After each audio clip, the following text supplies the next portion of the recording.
Bom, e voltamos. Cláudio Humberto, você voltou ao batente nesse início de semana. O que você achou de diferente aí em Brasília? Há uma expectativa de que todas as trapalhadas do primeiro semestre não se repitam nesse? Eu acho que vão se repetir em dobro, no mínimo, né? O presidente não vai deixar por menos, é impressionante. Que boa expectativa a sua, hein? Porque, assim, tudo por conta do presidente da República, né? Ele não perde a chance, não perde a oportunidade de gerar crises, né? Crises desnecessárias. É uma coisa tão frequente e de tal maneira absurda do ponto de vista do que o país está habituado a ver no comportamento de um presidente da República, que eu começo a pensar que essa é a estratégia mesmo, aquela estratégia do rompimento, né? O rompimento da ruptura com o estabelecimento político que há no Brasil. Tomara que isso não tenha nenhum viés autoritário, nenhum sonho autoritário ali no fim da linha, né? E que isso seja apenas uma estratégia ou um comportamento destinado a limpar a área, limpar digamos assim, tirar do poder, né, do exercício do poder, gente que não presta. Enfim, tomara que seja apenas isso.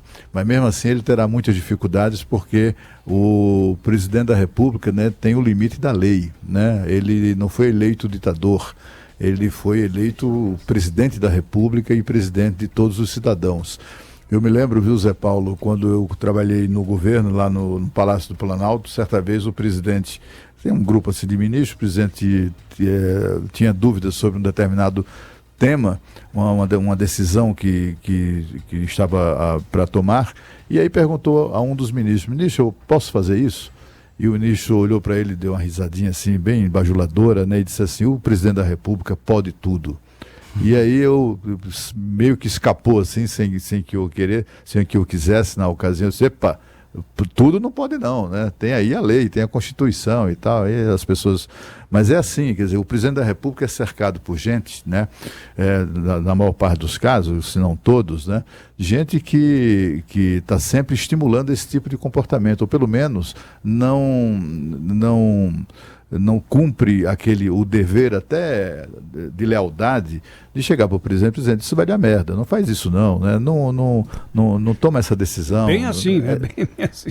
Sabe, são os chamados áulicos, né? Mas sabe o que é interessante, Cláudio? Exatamente. Antes da eleição, né, o Bolsonaro, por exemplo, ele criticava a reforma da Previdência. Alguém chegou no ouvido dele e falou assim: você vai ter que fazer uma reforma da Previdência aí. Ele passou a defender a reforma da Previdência. Agora, com assuntos menores, parece que ele tem uma certa resistência. Vocês não acham isso ele também? Falou, aliás, ontem ele falou que era estatista e agora mudou. A gente tem um trechinho aqui da fala dele em São Paulo. Ontem ele esteve em São Paulo. Eu mudei também, que no passado eu era estatizante. O homem evolui. E eu venho aprendendo muito com as pessoas que tenho ao meu lado.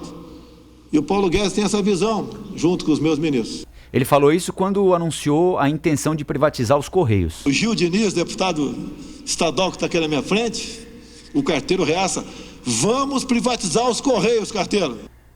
Sabem, a respeito disso que o Cláudio estava dizendo, eu acho que a forma com que o presidente Jair Bolsonaro se comunica, muitas vezes acaba prevalecendo e nos impossibilitando o país de discutir o conteúdo. Um exemplo ontem, para mim, foi claro.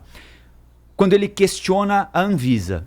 Há uma espécie de consenso, se não um consenso, um número importante de especialistas, de gente que acompanha esse mercado e que faz comparações com autorização para circulação no mercado de medicamentos nos Estados Unidos e na Europa, de que aqui os processos são mais lentos, são mais demorados. Há muita gente que não entende, por exemplo, por que é que um medicamento aprovado nos Estados Unidos, que tem uma agência muito mais rigorosa do que a nossa aqui, não pode ser imediatamente aceito no mercado brasileiro. Ou seja, são temas que merecem debate, são temas importantes, mas quando o presidente sugere num evento para empresários, num evento da indústria farmacêutica, que tem um interesse evidente numa aceleração de processos na Anvisa, que a Anvisa pode vender dificuldade para oferecer facilidade e passa a questionar todas as agências reguladoras, eu acho que ele nubla, ele deixa essa discussão mais nublada, ela fica eivada de ódio, de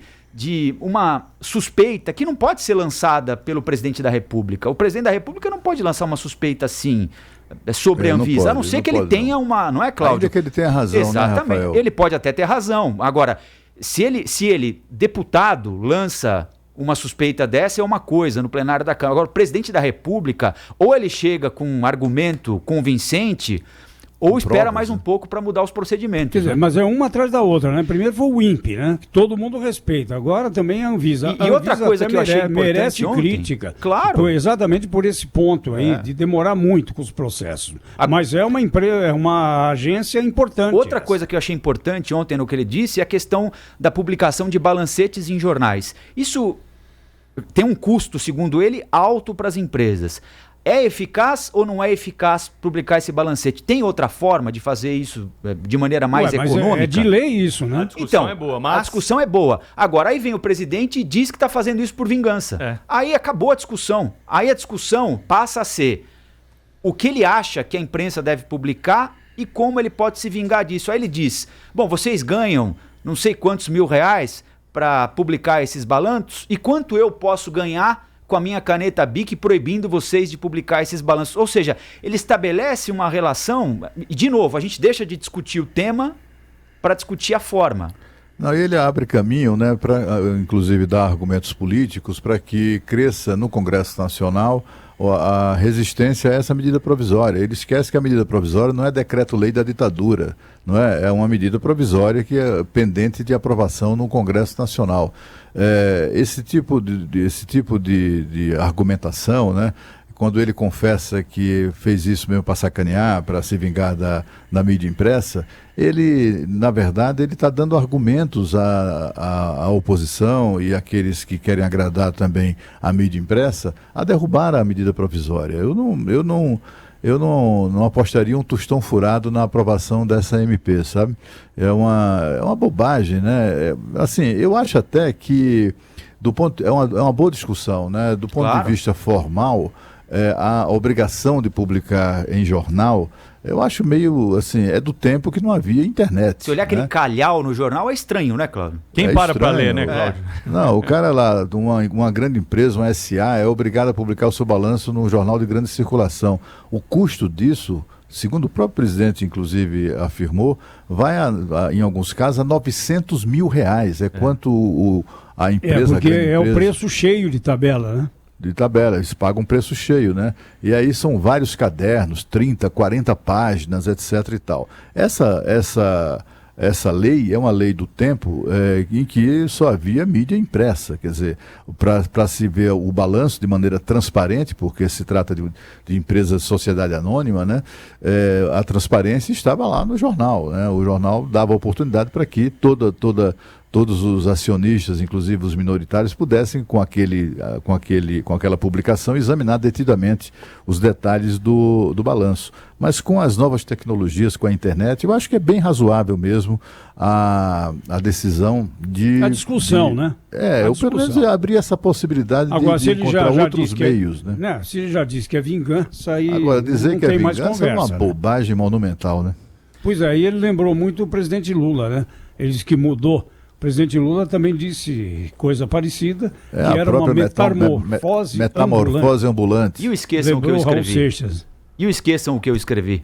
Esse é do Fernando Henrique. Então, todo mundo, quando chega lá, diz que mudou, né? É diferente, né? Claro. A coisa lá é diferente.